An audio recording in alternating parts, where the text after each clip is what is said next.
The Rest Stop with Brad Restituto. Comes up to the pocket, fires to the right side, caught by Diggs. Stay up! Oh my God! Oh my God! Touchdown! Are you kidding me? It's a Minneapolis Miracle! I got 3 words for you. You like that?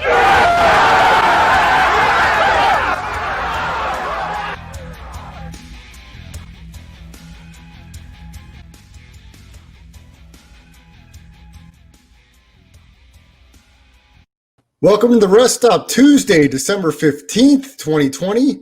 We come to you every Tuesday and Thursday, live 9 o'clock Pacific time. Myself, Spencer the Wiz, out here in Las Vegas. You can follow myself on Twitter, at Brad the Believer, Spencer on Twitter, at Spencer the Wiz.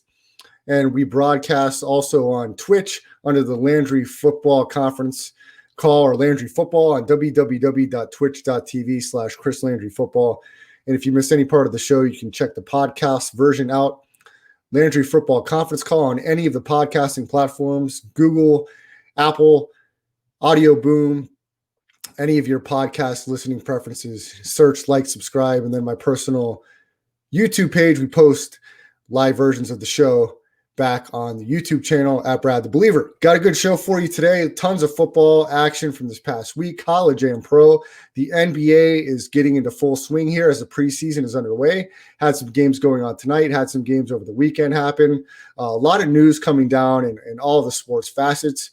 As we're still in the middle of the pandemic pretty much here, we're near the end of 2020, but this COVID pandemic that started in March of 2020 is still lingering down towards the end of the year. We're hoping we get this vaccine up and rolling for 2021, and we can try to get life as we knew it beforehand kind of back to a little bit of normal, but it'll never be the same after everything that's gone on and happened. And here where I'm at in Las Vegas, along with Spencer, we've had some big COVID numbers coming in. It's really spreading like wildfire, not only here, but other parts of the United States. So we're all just trying to stay safe, stay healthy, do our part the best we can, and continue to move forward. But we're enjoying sports in the process as we're trying to have a little bit of normalcy. And these sports leagues are doing their best to navigate this landscape. It's been tougher for others than some. The NFL's managing to get through, but college sports is losing games and games here locally. UNLV basketball here in Las Vegas had to cancel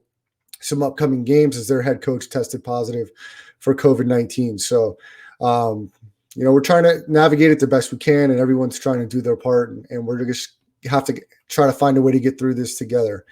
So, Spence, let's start off with the primetime games over the weekend. Start off with last night's game.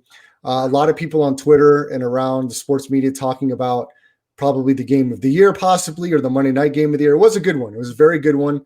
The Ravens ended up winning 47-42. And if you were better in this game, you were completely shocked and taken back one way or the other, either extremely elated or ready to jump off the stratosphere, as it was a 3-point game with no time remaining. The Browns got the kickoff and tried to do some lateraling with their only play that they had, and they ended up getting into their own end zone and running, pretty much getting forced out of bounds, causing a safety.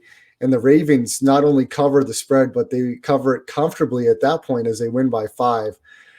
So from a betting standpoint, a lot of action, but a lot of talk from both sides. The Ravens, a really important win for them and their playoff hopes against a division opponent. The Browns still pretty comfortable with 9 wins in their playoff situation, but it was back and forth, Spence, from pretty much start to finish. The Ravens looked like they may be in dire straits there on one of their last drives, as Lamar Jackson headed to the locker room, what was reported to be a cramped situation. It seemed like he was in there for quite a little bit, as Trace McSorley came in, former Penn State quarterback, had one drive they had to punt, and then was leading another drive. And then he kind of twisted a knee on a 3rd down, forced him out of the game. And then here comes Lamar Jackson running out of the locker room. I recall a game growing up in Orlando as a Magic fan, Shaq coming out of the tunnel late in the second half after an injury. We've seen it before with some other guys over the years, but Lamar Jackson running out of the locker room to compete on a 4th down play that was do or die for the Ravens. He scrambles to his right, Looks like he's going to maybe run for the first down. As some defenders come up, he finds a wide open Hollywood Brown towards the seam. Brown catches it and then gets into the end zone to give the Ravens a lead. And then the Browns come back down under a minute. They score a touchdown, and I believe they went up by I think they tied the game at that point, Spence, but it left the Ravens a minute on the clock. They get down the field. Justin Tucker hits a 55-yard bomb to put the Ravens up 45-42 with a little under 3 seconds remaining. Just a back and forth game. And let's give the Ravens credit. I know you're not the biggest Lamar Jackson apologist or fan. He is the reigning MVP. He still has a lot to be desired with his arm, and maybe a lot of that has to do with the receivers that he's throwing to. But he made enough plays. He showed that he can get into a shootout and win. A Browns defense, Spence, that you kind of like. You think they have some playmakers with Myles Garrett and some other guys. They do have some good players on that defensive end, but they could not stop Lamar Jackson, not in week 1, not last night. And the Ravens ended up getting the win, 47-42, Spence. Yeah, I think the Browns do have quite a bit of talent on their team. It's just the problem is this late game, they just can't get any stops. I don't know what it is. It's bizarre to look at when you can play so consistently throughout the game until, the last few minutes of usually the fourth quarter is where they start really starting to show some cracks. But there's a few thoughts about this game. I mean, Lamar Jackson had his kind of game where he's running the football. I think he had 2 rushing touchdowns to go along with the 1 passing touchdown. And we know that's the key. If you can stop Lamar Jackson when it comes to running the football, you're probably going to win the game. Now, that is easier said than done with a guy as talented as him. But I think the Browns ultimately got caught trying to focus too much on his passing for quite literally no reason, because you're probably going to be able to force a few turnovers that way if you do. That's what the Titans did in the playoffs last year. But this game puts the Ravens in a good playoff position. They were supposed to be good last year and they weren't, and now this year they're not as good. So what expectations are we supposed to have now? Can they upset people? I'm not sure. I don't know. I don't know how you think about the Ravens when it comes to the playoffs now. It's going to be interesting. Nick Nice chimed in and said the safety killed him with 2 seconds left. Look, I don't feel bad for any Browns bettors. If you bet the Browns in a division matchup, shame on you. Okay, the Browns have been awful in division for a decade, and until they prove that they're ready to win consistently in division, if you bet them, that's on you. I know it's a very appealing number. There were some injuries with the Ravens, but in my opinion, the Browns are still the Browns. And it's either you find a good number with the Ravens, if you had to buy a half a point or get it early in the week, it's a Ravens or no go there. I know it's very tempting to take the Browns there, but look, and a lot of people in the sports media, Louis Riddick on the broadcast last night, just praising the Browns left and right. Kevin Stefanski, Baker Mayfield, this is a new Browns. Stop what the Browns love. They lost the freaking game. You're still a loser. You still lost. And until the Browns do anything consistently, they're the Browns. And look, we can have a Kevin Stefanski nut-rubbing party all night long. You can talk to me in the offseason. I've been saying it since the offseason, Spence. Everybody's in love with Kevin Stefanski. He's this hot new coach, Ivy League grad. He's got this such impressive resume. His dad, Ed Stefanski, is a GM of an NBA team. He's got the pedigree. I'm so tired of hearing this pedigree crap. Look, Stefanski may end up being a fantastic coach. I don't think he'll ever win a championship as the head coach of the Cleveland Browns, ever. I don't care what they do, how they do it. It's not going to happen. He's going to have to gut that entire franchise, that entire team, and start from scratch. And that's going to take a decade in itself to put together a team that's going to compete for a Super Bowl. Look, the Browns their most impressive win in the entire year was last week against the Titans. That's their shining win on the resume. Okay. They won 10-7 against the Texans, the 2 or 3 win Texans a couple of weeks ago. They're just not there. They don't have the infrastructure from the player personnel standpoint to do anything besides make the playoffs and possibly win one game. They'll win one game. If they're lucky, they may not win any, and that's it. They're not going to compete for a Super Bowl with this roster. I don't care what they do. I don't care who their coach is. It's not going to happen. Baker looked great. They've had some moments. They've had a great identity running the football. It's not going to win them a Super Bowl. It's not going to get them to a Super Bowl. They're not going to beat a Buffalo. They're not going to beat a Kansas City. It's not going to happen. And if I'm wrong, I will eat my words 100%, but I'm telling you, there's no chance it's going to happen. And Kevin Stefanski is climbing up people's ladders of Coach of the Year. And like I said, he's been getting all this love and praise. That's fine. He was in the Minnesota Vikings organization for well over a decade, and they didn't do anything, okay? The Vikings are one of only two teams in the last 40 years to never represent their conference, the NFC conference, in a Super Bowl. The Vikings and the Lions. That's it.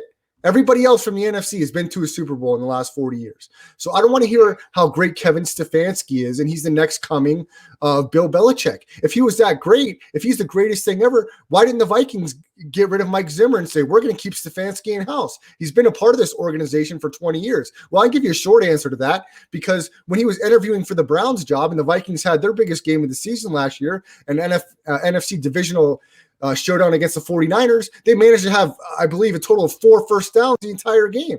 Great job, great game plan, Kevin Stefanski, in the biggest game of the year. Okay, so Kirk Cousins, as he's lighting up statistically the NFL, they couldn't manage 5 first downs against a very good Niners team that ended up representing the NFC in the Super Bowl. But can we stop with Kevin Stefanski love in the Browns? They lost the game last night. There's no moral victories in football. Okay, you want to throw a party for the teams to get knocked out in the divisional round? I mean, everybody was talking how great Kirk Cousins was winning his first playoff game last year. They hit the showers the next week. Okay, the Minneapolis Miracle, the greatest play in Vikings history. They lost the next week. It does not matter. I don't know why everybody thinks these moral victories in these one playoff games matter. If you don't at least get to a Super Bowl, it does not matter. Okay, I'm sorry. Now, even if you lose the Super Bowl, I think there's something to be said about making it to the game and giving your team a one-game chance to win a title. So there's something to be said for that. McVay has done it with the Rams as a young coach, Shanahan last year with the 49ers. I give them tons of credit. They made it to a Super Bowl. But if you can't even get to the game, I don't want to hear your chatter. I don't want to hear anything about it because you've done nothing as far as I'm concerned. And the Browns have done nothing. They've won 9 games, and Baker Mayfield even said it. We won 9 games. That wasn't our goal this year. And he's right. And they're all right. And Stefanski will probably tell you the same thing. We've done nothing as a 9-win football team. And winning one playoff game is going to be nothing either. So we'll see. Look, the Browns have an opportunity to be competitive, but they're not even in a position to win their division. Talk to me when you at least win your division. When's the last time the Browns have won the AFC South? Or what are they? The AFC North? Whatever they are. They haven't won their division in probably 3 decades. Probably once since then, but it's probably been that long. It's been the Ravens and Steelers division for a long time. So you can't even win your own division. All right. So look, and if you're a Browns fan, you haven't had a lot to be excited about for many, many years since Bernie Kosar was the quarterback. So if you want to get excited and, pat your team on the back for a moral victory, that's fine. If I was a Browns fan, I might feel the same way, but I'm tired of being a loser. I've disowned the Vikings. I'm on the Bills bandwagon. The Bills haven't won anything ever, but I believe that they're as close as anybody. And so that moves into the next primetime game, Spence, over the weekend. That was Sunday night, a big showdown, Buffalo Bills and the Pittsburgh Steelers. Steelers only 1 loss in the season coming into that game. The Bills did not look good for the first half offensively. I was highly questioning Brian Daboll, the offensive coordinator for the Bills, who's been getting a ton of love across the nation as the next hot head coaching candidate. This great offensive mind. Their offense was awful in the first half. And if it weren't for a pick 6, Ben Roethlisberger throwing it to the nickel cornerback Johnson, he took it back for a touchdown before the end of the first half, that game could have been quite different. But it gave the Bills the momentum. They came out with their first drive of the second half, drove down the field. They got Stephon Diggs involved, and they scored a touchdown. And from there, the Bills built a nice lead. The Steelers made it a game late, but the Bills hung on. And that was a huge win for Buffalo, one of their first primetime games in quite some time, and a big win for them. And they're looking and feeling very confident as they continue to play the season. Josh Allen probably had his best game of the season the week before Sunday night against the San Francisco 49ers. Not quite as good against the Steelers. And Spence, you really like the Steelers defense, but once he got going with Diggs a little bit there in the second half, they didn't run the ball as much as I would have liked to see, but when they did, they were pretty effective. I liked some of their counter schemes in the run game. It really kind of kept the defense at bay the way they were running the football, and they did it pretty well there in the fourth quarter, but a very nice win for the Bills. And finally, some people are starting to talk about the Bills have an opportunity to make some noise in the AFC playoffs once that starts up. Yeah, I think the highlight point of this game for sure would be the fourth quarter, more specifically, probably the last 6 minutes of the game. It was methodical from the Bills. The way they were able to run the ball, the play action, and that's the thing with Josh Allen, as we talked about, is his ability to use his legs and that he's not afraid to, but he's getting better at making decisions on whether he should run or he should not run. And for the Steelers, we've talked about how their offense has had a little bit of a struggle this year. They've played a lot of bad teams. Those bad teams are how they have had a lot of victories this year, and now they're starting to play. They lost to the Redskins, who have the best secondary in the league. Okay, they're gaining a little momentum, so they're not as bad as their record might say it is. But then you play the Bills, and this was kind of their chance to show we can play offensively against some of the bigger teams, and they were not able to do that. Ben Roethlisberger had the pick six. We know he has interception problems, but that's been going on for quite some time now, at least the last 3 years. I think 3 years ago or 2 years ago, he led the league in interceptions. Last year, he had a bunch of injuries. And now they've lost the first seed, a team that looks kind of not untouchable, but they looked very strong, or suddenly looking a little shaky. And even though they only have lost 2 games, they're going to have to start playing some big teams.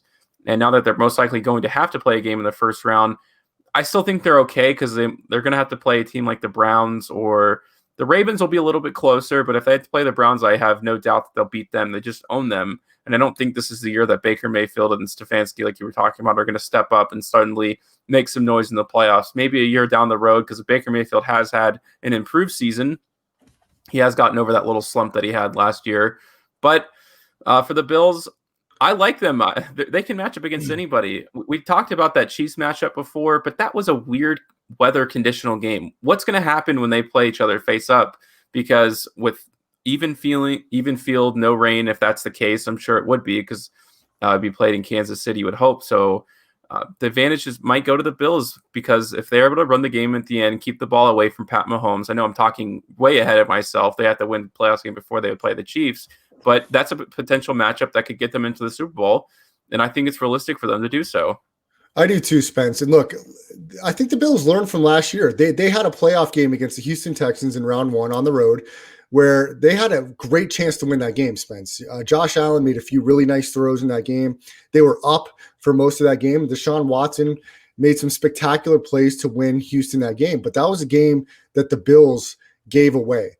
And I think they maybe have matured from that. They certainly seem to be a better team than they were last year. And their defense is starting to play the way that they've played in years past. Leslie Frazier is the defensive coordinator for the Buffalo Bills, former Vikings coordinator and head coach, also player for the Chicago Bears, won a Super Bowl in the 85 Super Bowl as a player for the Bears, is a really solid defensive coordinator. And the Bills are starting to play better football on the defensive side of the ball. And that's what they've been known for the past couple of years. But now offensively, Spence, with the addition of Stephon Diggs, their offense has taken a huge step. I mean, Diggs leads the league in receptions. He's as sure-handed a receiver as you're going to find. Look, I know firsthand, being a Vikings fan my whole life, and him being drafted by the team and being a huge part of that receiving core for many years, the guy is as solid as they come. He doesn't drop many balls. And he's a great route runner. He finds separation. He makes really big plays. And man, to have that kind of arm with Josh Allen, you've got Cole Beasley in the slot. You've got Gabriel, the rookie from UCF. You've got some playmakers there. They got a tight end in Dawson Knox that they like. I'd like to see Josh Allen run the ball a little bit more, because I know he's so dynamic when he gets out of the pocket. But I don't think you're getting too ahead of yourself, Spence, because I think the Bills learned from their playoff loss last year. I don't think they let the same thing happen this year. And I think that if there's an opportunity for it to line up, to have the Chiefs and Bills in the AFC Championship game, I think it'll be a great game. It'll be a great matchup. And we'll see what happens. Look, the Steelers, they don't have an easy road here the last 3 games. They do have kind of a layup here next week against Cincinnati, but then Indianapolis and Cleveland will finish up the season for the Steelers, and those aren't any guarantees. Like I said about the Browns, I think I said the Browns as their last game. If I didn't, that's what I meant to say. We talked about the Browns a minute ago. I certainly did. You mentioned it, Spence. Steelers usually own the Browns, but the Browns, look, they're feeling themselves right now. There's an opportunity for them in Week 17 to upset the Steelers. And look, if the Browns at 9 wins, 9, 10, 11, 12, if they win out and the Steelers lose out, there's an opportunity for them to still win that division. It's very unlikely, but look, they're going to want to win that game against the Steelers. So some great primetime action, Spence, this past weekend. Probably the two of the strongest games back to back in primetime Sunday night into Monday night. I know that first half wasn't super exciting from Pittsburgh and Buffalo, but it certainly ended well. And if you're a Steelers fan, look, I know a lot of people are getting on that train now, Spence, here in the last couple of weeks that the Steelers have struggled. But, I mean, you got to admit, I've been saying it for as long as anybody that you can think of, for at least for the whole year, that the Steelers are fraudulent. I go against them every week. So this isn't anything that's surprising to me. It's what I've predicted the whole time. And it's only going to come completely true when the Steelers get bounced in their first playoff game. So, look, I'll actually give the Steelers a little bit of credit here, Spence. They played really tough, and they fought really hard against Buffalo. I mean, they had some really unexcusable drops early in that game from the receiving core. Their defense played really tough, and it seemed like they had Buffalo rattled in that first half. I mean, they were dominating that Buffalo offense, which was surprising to me. But Ben Roethlisberger, if you can get to him, I don't know who would win in a race at this point in their career, him or Phillip Rivers, but they move around about the same. Now, Ben's a little bit stronger, and he can make some throws in the pocket, but he does not move around well. So if you can get to him and hit him, he's at a point in his career where he's much more fragile than he used to be. So without him, the Steelers have nothing. Because if you put Mason Rudolph in the game, you might as well give the standing 8 count to the Steelers because they're done. So it's going to be. I totally agree with you there. Yeah, Mason Rudolph is terrible, and just I mean, my general feeling about the Steelers, just to talk about it for a quick second, is I have been on them highly throughout the season. I doesn't feel like they're a Super Bowl team. That's probably their biggest kind of weakness to talk about so far. Is they just don't like the Bills look like a team that you could see in the Super Bowl. It's just the Steelers. Can they play consistently offensively for 4 playoff games? I don't see it. I think they've relied a lot on Johnson, their receiver. I think he might be a rookie. Yeah. He has no hands. He was benched in that game eventually. But other than that, Juju Smith-Schuster, but he seems to only be popping up in spots. Like, I don't know if he can be the number 1 receiver. So they have a lot of problems to figure out. They've got some talent at receiver. Yeah, they have a lot of problems, but not a lot of time to figure it out because we're coming in at the end of the season. It seems like all of their problems are really coming up here in the last 4 weeks, and that's not when you want to take with you going into the playoffs. No, and they've got quite a bit of injuries, too, that they've got to navigate through here towards the end. And look, anybody listening, and Brian Bravo, I'll make this bet with you now. If the Steelers make it to the Super Bowl, Brian Bravo will be hosting this show. He will be the lead host of this show for the entire week after the Super Bowl if his Pittsburgh Steelers make it. All they got to do is make it to the Super Bowl. Him and Al Basson, they can have a tequila super party on the rest stop, and they can just go wild, go ham if their Steelers make it to the Super Bowl, which I feel very confident that will not happen. So I feel that that's a great bet on my part. Spence, let's move into some college football because there was some crazy action this past weekend in college football, and more specifically, the Florida Gators, who were fighting for an opportunity to be in the college football playoff against, I believe, a 2-win LSU team. LSU was a 23-point underdog in this game, almost 9-1 on the money line, and that game came down to the end. And a crazy thing happened at the end that pretty much cost the Gators the game. Spence, if we can, let's go to it and show the listeners out there what we're talking about. To go. In the flat. Can Cole Taylor get there? No, nowhere near the line to make. Tried to go up and over and could not. Let's see if I can skip ahead here. Marco Wilson and he's going to be if you saw that, he straight up just punted his cleat. Here it is. Throwing a player's You can just let it play, Spence. All right. Don't necessarily need to get well, this is going into the end of the game, so I guess. Curry. Fighting for. Well, what they ended up doing, they didn't have a great angle of it, but as you guys saw, he apparently he tossed it 20 yards down the field, and I guess I'll play it out in mute while we talk about it. But the LSU obviously got in field goal range at the end of the game. Yeah, they kicked a bomb field goal, I believe 56, 57 yards, something like that. You can let it play. Yeah, there it is. It was a hell of an impressive kick by a college kicker. I mean, it didn't really show it there. But, what happened was Florida made a big third down stop in a tie football game. And after making the stop, one of their defensive players took the cleat of the opposing team, the guy that got tackled, and they threw his cleat, something like 10, 20 yards down the field. It drew an unsportsmanlike conduct penalty and gave LSU an opportunity to go ahead. I mean, one of the most boneheaded plays you'll ever see in any sport, much less so much writing on this game for the Florida Gators. I mean, if you're the head coach, you've got to be having steam coming out of your ears and your head for a play like that from one of your players, absolutely giving the game away on an unsportsmanlike penalty. Spence, I mean, if you're a head coach there, how do you compose yourself?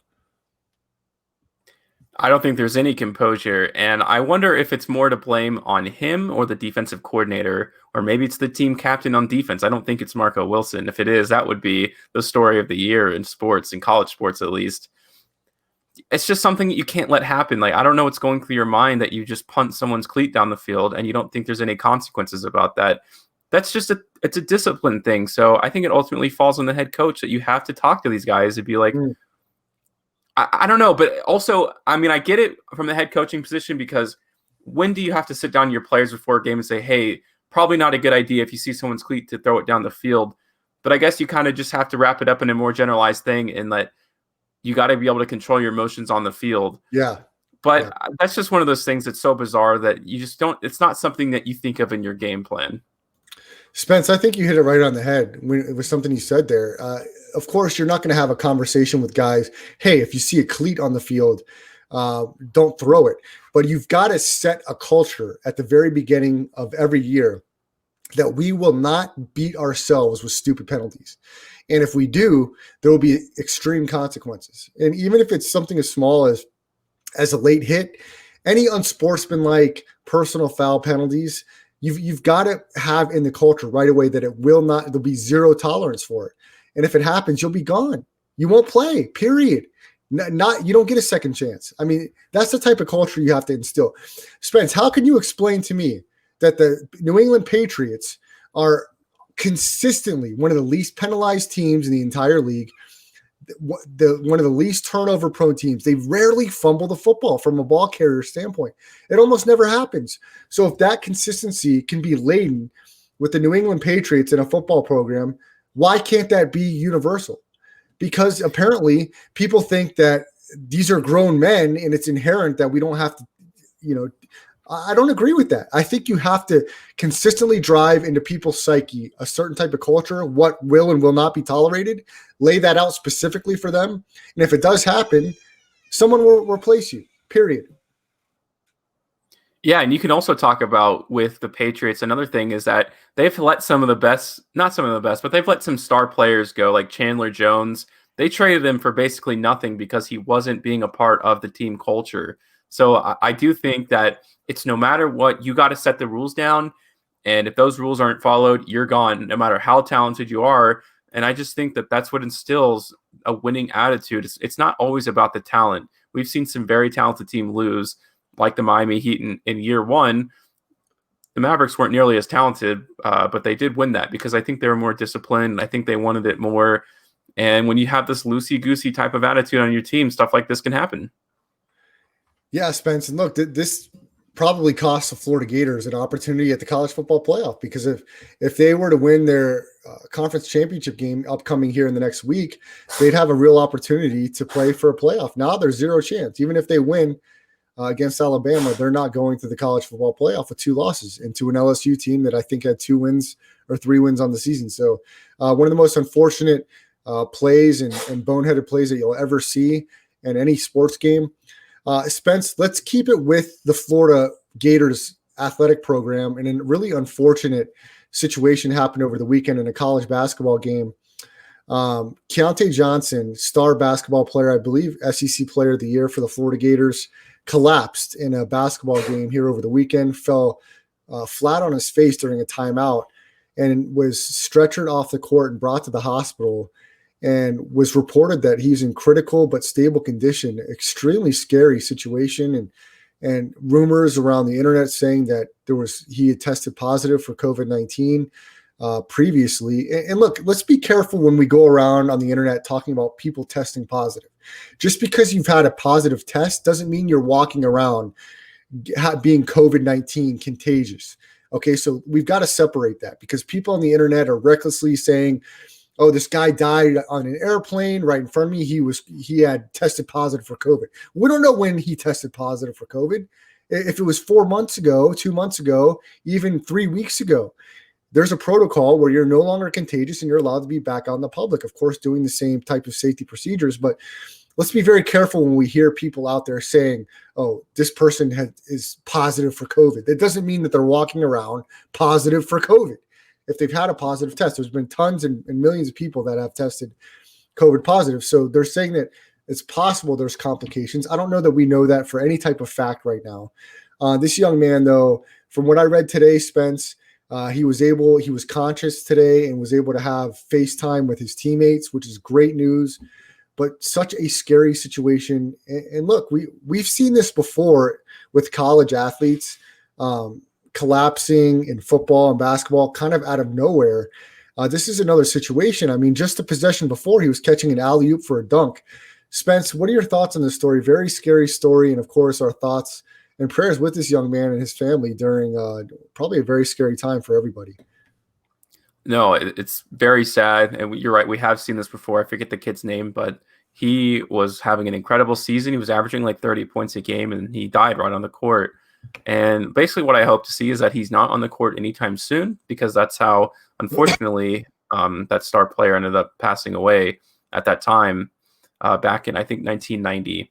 Anyways, when it comes to this, the most important thing to find out is if this is COVID related, because if it is, you got to shut down the season. I don't care what kind of money is involved, because if one kid dies, I don't care if he's a star player or not.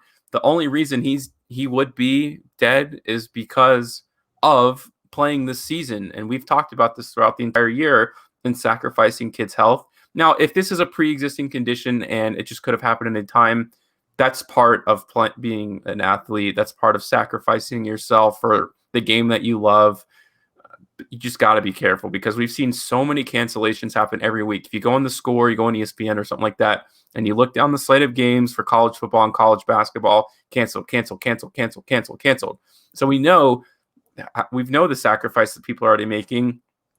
And it's just sad to see head coaches try to make excuses for cancellations, saying that the team just didn't want to play.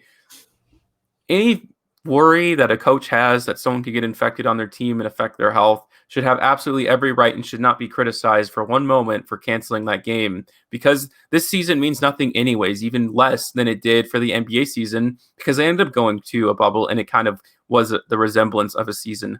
This is nothing like that. In NCAA basketball, people are playing half their games, a quarter of their games. Some of them are playing all of them. I don't think any team has played all of their games. Right. And it's just a major problem right now, and it worries me. There's nothing I can do about it. Obviously, I can just comment on it and talk about it on the radio and try to give my voice and talk about it. But that's it. We're just watching it unfold in front of our eyes, and it bums me out. Spence, and what is March Madness going to look like with all these cancellations? Will we have another canceled March Madness? Is it going to be in a bubble? I mean, what are your thoughts? My dad seems to think that the bubble is the only way to make this work, but we're still forgetting these kids are at school. I mean, I imagine they still have tests and stuff. I mean, my semester just ended, so maybe theirs did too, and they can do a bubble. If there is going to be March Madness, it has to be. And the thing is with the bubble, it's a lot more, because you're going to have how many teams? I mean, you're going to have a short March Madness tournament. It's going to have to start out in the top 32, because where are all these kids going to be? And how big can a bubble be? They're going to rent out a city? Because think about how many staff that comes with the team. Think about how many teams are in March Madness, all the refs, all the staff. It's just impossible to me. So I don't think we should have March Madness. I think the season should stop right now. You can crown a conference champion, but what does a national championship even mean this season? Wow, Spence, that's a strong take. I mean, 2 years without March Madness. I mean, the millions and billions of dollars, the television contracts, the money lost is really it's indescribable. I don't know how you put it into even financial terms. If you were to shut down the season right now, I mean, we've already seen businesses just drubbed, families, homes lost because of this COVID-19 and the financial impact. It's hard to really put into words the financial impact, and especially with college athletics, we've already seen programs. Stanford has shut down numerous programs all across the college sports landscape. Programs are being lost and dropped due to this COVID-19. It's just insane. And we'll see how it lines up here towards the end of the season. It's just really an unfortunate situation, and we'll be monitoring it every day. And that's all you can really do right now at this point in time, is just monitor it one day at a time and just hoping that people are doing their best to stay as healthy as possible. Sometimes it's almost impossible, Spence. I mean, I can speak here locally. It's just spreading like wildfire, man. And I know some people are doing their best possible, and you're still coming down with it. So hopefully you're going to have to, I think you're right. I think what you said and Chris said here on the chat, the only way to pull off a March Madness is with a bubble. I don't think there's any other way to do it. I don't think you can have a traditional March Madness like before. And I know financially it's just going to be crippling for college sports. So we'll monitor it one day at a time as we continue to move forward. Spence, like we said at the beginning of the show, the NBA is ramping up. They're ready to start another season. No bubble this time. They're going to do it without a bubble, but very limited fans in the audience. My question to you, Spence, is we saw Giannis sign his extension. We talked the last show about potential MVP candidates.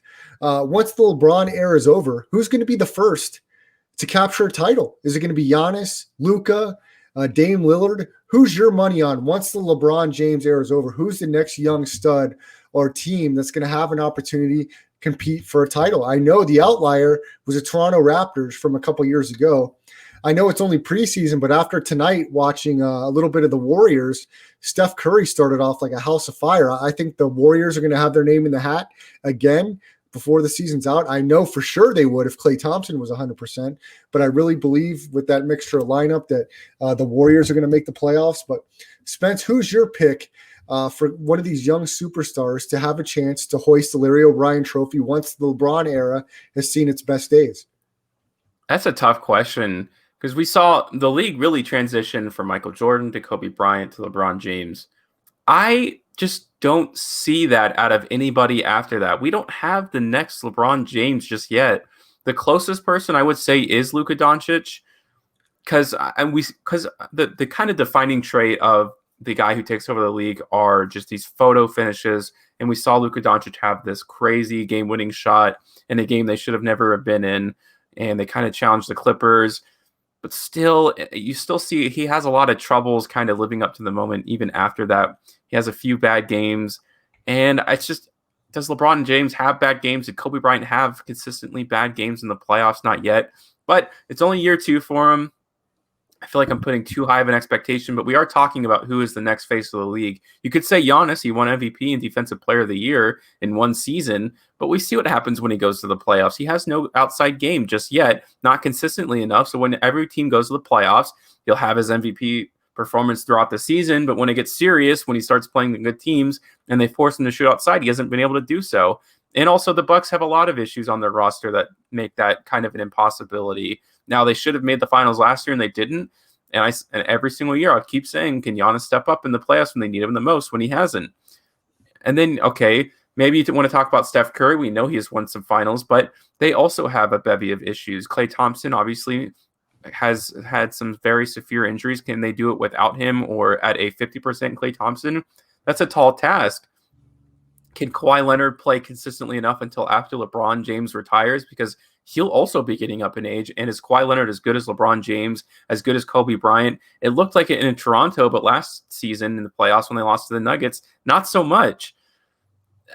I think it's just going to be a ring around the rosy. And then a lot of people were putting those expectations on guys like Damian Lillard and Karl Anthony Towns. They're far away from making that even remotely possible. So like I said, I think it's going to be kind of who just gets lucky, who gets the hottest going to the playoffs, and that's just going to win the championship. It's going to be a new NBA unless Zion Williamson truly is that guy. I don't believe so. I don't think he's nearly as good as everyone has said he is. but he would probably be closest thing to a LeBron James that we'll have. I'll just have to see it this year, a full healthy season, if I'm going to convert over to that ideology as well. Speaking of Zion Williamson, he played 33 minutes in his preseason debut last night for the Hornets. The Hornets did get a win.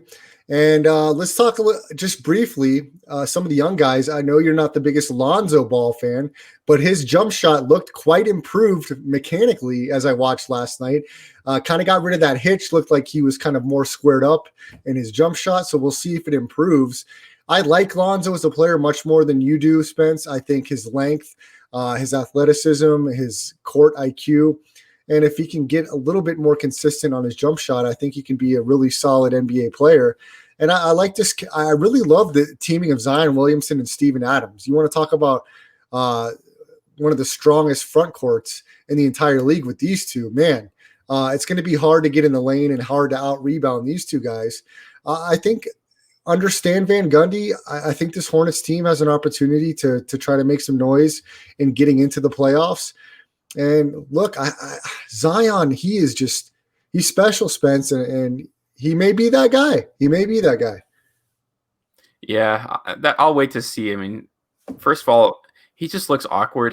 He can't control his weight, and that could just be a part of his genetics. I'm not going to say it's not. We know he's a freak of nature athletically. He's as athletic as LeBron James, if not more. So that will always be his kind of claim to fame. Is he going to be able to shoot from the three consistently? I'm not talking about his first game against the Spurs where he hits 4. He wasn't able to do that afterwards, and I knew he wouldn't because his shot's awkward. So, but we've seen LeBron James as well develop his jump shot as his career has gone on. But when you talk about Lonzo, I'll just quickly say, we say this every single season, his shot looks a little better. We know he's an amazing defender. He's probably one of my top 15 favorite defenders in the NBA, and that's a valuable asset. But he's going to have to make a bigger step up when it comes to scoring. He was flat out terrible in the bubble. So until I see something out of him, potential is worth nothing in the NBA. That's why the Celtics, I think, have had a lot of struggles going into it. Oh, the Celtics have 15 first-round picks. What potential isn't worth anything? And then they almost converted that asset into Anthony Davis, and they didn't. And we know Anthony Davis is that good. And we saw it happen when you have something that you know is good. You win championships. Yeah, and Spence, I did get a chance to watch a couple of LaMelo Ball's preseason games, and he was certainly exciting from a highlight standpoint with some of his great passing. He did, I believe, score in double digits last night. I saw him hit a corner 3. He rebounded the ball really well. He showed some good effort on defense. So I think this guy's got a really high ceiling. We'll see how that shapes up, but he's definitely got the size, and he's certainly got the basketball IQ and the passing ability. Maybe as good a passing ability as anybody we've seen here in the last decade or so, because he looks really fantastic as far as his floor awareness, Spence. Yeah, I have a few thoughts about LaMelo. I saw one of his games, so I can't say. Obviously, I'm not going to judge him off of one game, but what I did see from him is he's a much better rebounder than I gave him credit for. We knew he had the triple doubles. I was just unsure of how that would translate when it comes to real NBA live action. He proved he could do that. His scoring is going to be, he's going to shoot probably in the 35 to 40% range. That's just my prediction. He passes up a lot of open shots.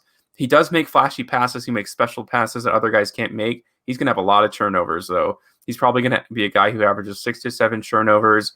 I don't think he's going to win Rookie of the Year, but also the issue is I don't know who else is going to take that place. Anthony Edwards as the third scoring option, as a guy who's inefficient as it comes down to. It could be James Wiseman who's going to get a bunch of rebounds and points. He's probably my favorite as of right now to win Rookie of the Year. Could be, Spence. That's a really good call right there. So we'll kind of monitor that as we go. Look, the NBA is looking like it's going to be another great year, Spence. If you like basketball at all, there's just so much great talent on the floor. Some great stories, of course, having Durant and Kyrie back for the Nets. Kyrie spoke yesterday, finally, kind of spoke in circles. We'll maybe hit some of that on Thursday. But we'll see what the Brooklyn Nets do under first-year head coach Steve Nash. We know we like their talent. Me and you like their talent aside from Durant and Irving. We'll see how they all mix together. So it's going to be interesting. I'm excited for the NBA season to start up. I know you are as well. Spence, we got about 15 minutes left here. Let's run through our picks of this past week. Another great week for us. We've talked about it here. We've had a good month or two. I believe I went 11-5 against the spread. And Spence, I think now that I saw that final in the Miami game that I was wrong about, I think you went maybe 9-3 9-5, 9-6, something like that. So we'll have to reevaluate that. I know it's a little different. We were on opposite sides of the Ravens game. But let's start from the top here. We'll run them down here real quick. The Green Bay Packers, they ended up winning, not covering, beating the Detroit Lions by a touchdown. Matt Stafford fought hard in that game. Aaron Rodgers was too much. Stafford had to leave late in the game with an injury. But Green Bay did enough, and they won the game by a touchdown. Yeah, it's just one of those games where close divisional, close to covering the spread, just didn't work out. Nothing too much to discuss here. The Green Bay Packers are better than the Lions, and that's how it ended up happening. There you go. Tennessee Titans spent in a divisional game against the Houston Texans. I was the Jaguars, I think. I'm sorry, the Jaguars. You're right, Spence. And I was a little reluctant to lay the big number as Jacksonville's played some close games. Tennessee, though, had over 200 yards rushing from Derrick Henry in a really impressive win. And they did what they were supposed to do. They won and they covered easily. Yeah, I mean, it is a divisional opponent, so you always have that little bit of worry where you're like, oh, I don't know if it's going to happen. But the Titans were playing desperate. They needed this game, and that's kind of my thought going into it. I didn't like the hook, but I also thought that this is a game that they're going to show that they're a much better team than the Jaguars, division opponent or not, and they were able to do that. Yeah, you're right on there, Spence. And this is a game, I don't know what I was thinking here. This was not a good pick by me, but nice job by you, Spence. Cowboys, they won very easily over the Bengals. The Bengals have nothing to play for at this point in the season. They're playing for draft position. No Joe Burrow, Brandon Allen, not a great starting quarterback here in the NFL. The Cowboys won pretty easily in this one, Spence. Yeah, and I had just talked about it, right, last week. I said the Cowboys would have their first performance where they all brought it together and it wouldn't mean anything. And of course it doesn't. Brandon Allen's the quarterback. So I know last week they played a pretty close game, but they were going to be able to run the football. Andy Dalton's just a decent quarterback, and that's how it ended up. They won probably more than I thought they would have, but they were able to take care of the 3.5-point spread. So I'm happy about that. Spence, the Cardinals went on the road. We were on the right side here. They took care of the Giants. Daniel Jones was back in the lineup for the Giants, but didn't look 100%. And the Cardinals, they weren't overly impressive. They weren't world beaters in that game, but they did win, and they covered fairly easily. Nice win for the Cardinals as they're back now in that final wild card position in the NFC, getting a nice road win against the Giants. Yeah, this was a really weird line. I don't know where it came from. I know the Giants were kind of riding momentum. Daniel Jones comes back, but he wasn't as healthy. He should have never played that game.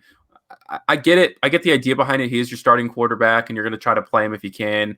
But he wasn't ready for that action.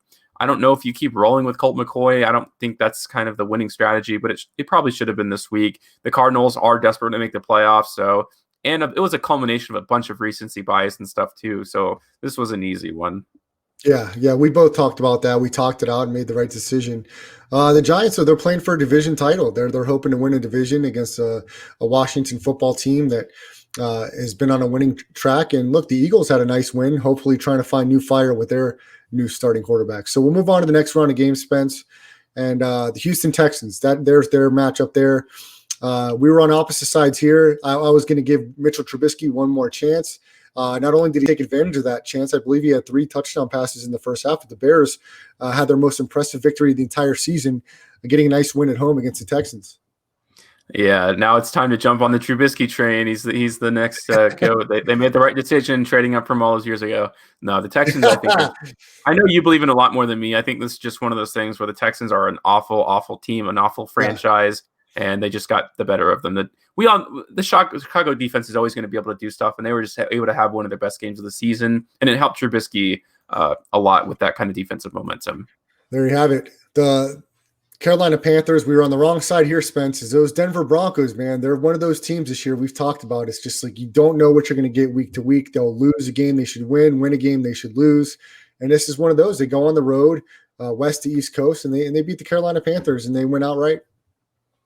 Yeah, this is one of those things where Carolina's been competitive. It was a close game at the end. I think Carolina actually had a chance to win the football game. And I said this was the hardest game to call a week, and it definitely was. Even if I had taken the Broncos, I would have been sweating at the end. And the ball just didn't roll our way, and you just got to take one of those losses on the chest. Yeah, it's hard with the Broncos, man. And they're almost a no play every week because I don't know what side to go unless they're a massive underdog, unless they're a 10-point dog or more. If it's a touchdown or less, I'm just going to stay away from Denver because they're so tough to figure out week to week. I don't trust Drew Lock, but Vic Fangio seems to be a good coach. Their defense plays decent at times. That's a big road victory for them. Next game, Spence, Tampa Bay holded home field, and they took care of the Vikings. They won and covered that game. They won by 12, but the Vikings left 10 points on the board. 3 missed field goals by their kicker, a missed extra point, an awful performance on special teams from the Vikings, who dominated the first half of that game. Tom Brady was a little inaccurate, and then he found his groove when he threw a really long touchdown pass to Scotty Miller, and from there it was all uphill for Tampa Bay. The Vikings got over 100 yards rushing from Dalvin Cook. Kirk Cousins statistically had a good game. Adam Thielen got in the end zone, but not enough for the Vikings as their playoff hopes start to dwindle as they lost this game, and Tampa Bay covered pretty easily. Yeah, and it kind of did come down to, even after a good first half, I think the Buccaneers were really starting to feel that pressure of this big losing streak, kind of almost challenging not making the playoffs. Not really, but still, the thought would have happened if they would have lost this game, and I think that was on the back of their minds. Come out in the second half, really an important win for them when it comes to just even coaching with Bruce Arians. They got it done. My money line pick was looking okay for a while, but it just fell apart at the end. Yeah, it fell apart there, Spence. Look, I think the Vikings are going to lose next week against the Bears. I think it's a bad spot. Trubisky's got confidence, and that defensive line can't get any pressure, and Trubisky's going to run around on them, I believe, next week. So we'll follow that one fairly closely. Next game, Spence, Chiefs, Dolphins. We talked about the Chiefs not being able to cover any games. I thought I was watching there at the end, and I thought that Kansas City covered, but you were telling me a late field goal by the Dolphins, and when I reread that score, it looks like the Dolphins covered. So we were right about that. We were both on the right side there. Yeah, the Chiefs just can't find ways to cover football games, and we were the beneficiary of it. Now, it was pretty lucky with the late field goal. They honestly didn't even have to take it. They could have gone for the touchdown, but they didn't. Maybe they knew about the cover, they knew about us, and they threw us a bone. There you go. And I don't know that I trust the Chiefs coming into this next game. The latest line I saw, they're 3.5-point favorites against the Saints. I don't expect Drew Brees to play, but man, I'm not ready. That hook scares me because I just don't think the Chiefs can cover a game. So we'll figure that one out in our pick segment on Thursday. Next round of games, Spence, the Colts. And I'll let you run with this one a little bit. I asked you if this is your pick of the week. The Colts, they cover the 3, and they cover pretty easily against your Las Vegas Raiders. All right, I'll go single screen here. I got a lot of thoughts about the Raiders game, and the first thing I want to talk about is the result of this game was the firing of Paul Guenther, which is nothing but another just embarrassing move by the Raiders. You draft Henry Ruggs, which is obviously the wrong decision. Cleveland Farrell was a horrible decision. So the list goes on. And everyone thought the season was like, this is Paul Guenther's fault. Well, let's look at a few things. I've made a little bit of a small presentation, nothing crazy, of course, but basically this is the diagram that I made here, and I could probably get Brad on his opinion. The highlighted names you'll see here are I had 2 different color coding. The first one is guys who I think are not starting caliber players, and that's for the starting defense. Cleveland Farrell is not a starting defensive end. Jonathan Hankins is one of the worst defensive tackles I've ever seen. Nicholas Morrow was theoretically a good decision in free agency, but he's proven now that he isn't a starting linebacker. Corey Littleton, Nicholas Morrow, had one good game this season. Everyone was singing his praises. Even last season, people were. He is just an awful player. I don't think he should even be on the secondary. Corey Littleton just hasn't worked out. And Jonathan Abrams is one of the worst safeties in the NFL. And the highlighted names you see here are not guys who I don't think can be starters. I think they're guys who don't deserve roster spots on defenses in the NFL. Now, if you can go next here, I think Brad, I could bring you on here. I don't know. Sorry, I was going to ask Spence, can you make that a little bigger so the listeners can see there? Is there a way to make that? I'll go full screen here, so hopefully you guys can still hear us. So this is what I said. Paul Guenther is a great defensive coordinator, and everyone says, well, maybe it's because he was on the Raiders, just didn't work out. But let's look at this 2015 roster. This was the roster that Paul Guenther had when the Bengals were a playoff team. Like I said, the color-coded blue highlighted is guys who are above average. The Raiders have 0 above average players on the defensive end. You can say Max Crosby, I'm not going to. He's an awful run defender. But this is within the season, not now, obviously. Iloka, Kirkpatrick, Geno Atkins, Carlos Dunlap, those were Pro Bowl caliber players. They had 3 guys who were not starting players to me, but we know how good that team was. And that's just kind of the point that I'm trying to make here as we wrap up this Raiders discussion, in that Paul Guenther was not the issue. It's a cop-out, and the Raiders just continually make horrible moves. And I was going to make a list, but I'll just go over it quickly here. All the guys who I highlighted have to go before the Raiders have a chance at the playoffs, and you can add to that list. Spence, bring that back up. Bring the guys that have to go. Bring that back up full screen so you can see it. All right. Well, this is just the defensive end, and I'll talk about the guys offensively who I feel that way as well when it comes to the Raiders. The Raiders will not make the playoff as long as these guys are on the roster, and I'll full screen it here so you guys can see. As long as these guys are starting on the team, there's no chance, especially with the division that we play in now. But you can also add Derek Carr to that list. I think Josh Jacobs was obviously a horrible draft pick. He isn't just panning out now. He should never have drafted running back in the first round. And I'm going to also add to this Davis, the owner of the team. He cares more about nostalgia than he does the football team, and that's just going to kill a franchise when you don't care about success. And I'll stop now. But as long as your team, and you can talk about this with the Cowboys too, as long as your team cares more about money and the image than they do about winning, you're not going anywhere. And the losing, I don't care about. I watched the Grizzlies lose my entire childhood. They did make that conference finals. It was about the team culture. It was about the direction of the team. And when I see the team make a decision like this, it makes me want to quit being a Raiders fan, because they obviously don't care ultimately about what this team looks like. And it just bums me out more than you can ever imagine. And I know my dad feels the same way. Spence, what do you say to the fans that take the optimism and a win against the Saints and some other wins that feel like they've encapsulated some positive, and okay, they say, well, what can we carry over from the positive, and what do we focus on the draft? You seem to think Derek Carr's got to go. There's a lot of people that think he's had a good year this year.